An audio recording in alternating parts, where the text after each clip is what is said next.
Ladies and gentlemen, AFCON Matchday 2 just went by and let's get into it. First of all, we had Egypt versus South Africa, and surprisingly, throughout almost the entire game, Egypt were dominating, having chance after chance after chance after chance.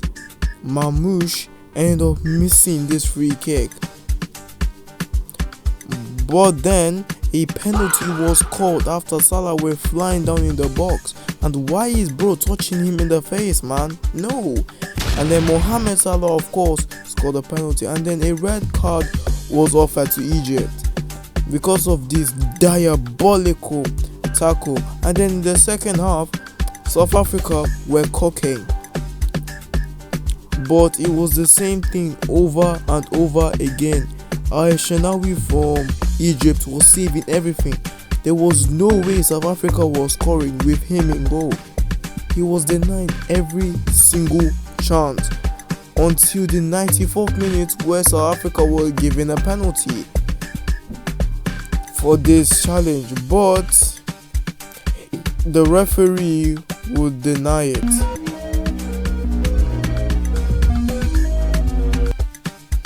The rest of the games that happened in match day 2 were boring. Like, this is like the most boring match day ever. Next game was Mali versus Morocco, and Kylian Mbappe was there.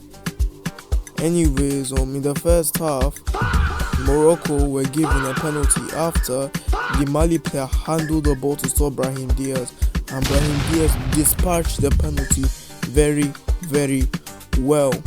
In the second half, Mali will be on their way, and they were given a penalty after this diabolical challenge, and then Sinayoko scores to give Mali the equalizer. And bro, what was Bono doing? Bono should be saving that. Anyways, Mali almost conceded an own goal at the ending. Bro knew he was saved by his goal.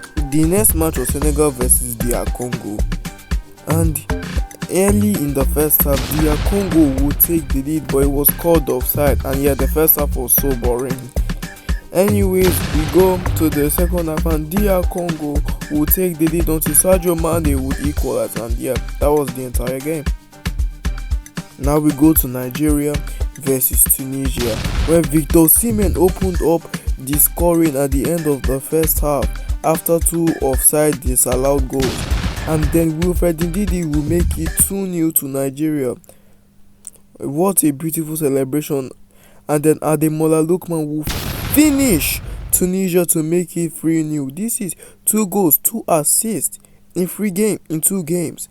But in classic Nigeria fashion, we never made things easy for us, as Tunisia equalized shortly after, and a stupid penalty was given to Tunisia, and they made it 3-2. Hey, but don't be scared, that's how the game ends. Now we got Mozambique versus Gabon, and then Mozambique will take the lead early on against Gabon from a corner.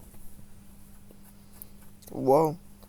And then a penalty was given to Mozambique after a Gabon player fouled Jenny Katamu. And then Jenny will score to make it 2-0 to Mozambique, but Aubameyang will equalize right before halftime. But immediately the second half began, Mozambique would take the lead, making it 3-1. And then a corner in the 70th minute to make sure that Gabon will score another goal, but it was not enough. Now let's go to the final game, which is Ivory Coast versus Cameroon. Mbappe, Koundé and Tchouaméni were there. And this game, in the second half, started Amad Diallo scoring a banger to give Ivory Coast the lead, but Chamedou's deflected shot to equalize the game 5 minutes after. And that is AFCON Day 2. So what do you think of the African Cup of Nations so far? Is your national team still in it? I know mine is. Has your national team qualified for the next stages? I know mine has. And yeah, drop your opinions down below in the comments. So please like, subscribe. Thank you for 100 subscribers. Pray for Nigeria to win AFCON, and have a wonderful day. Bye.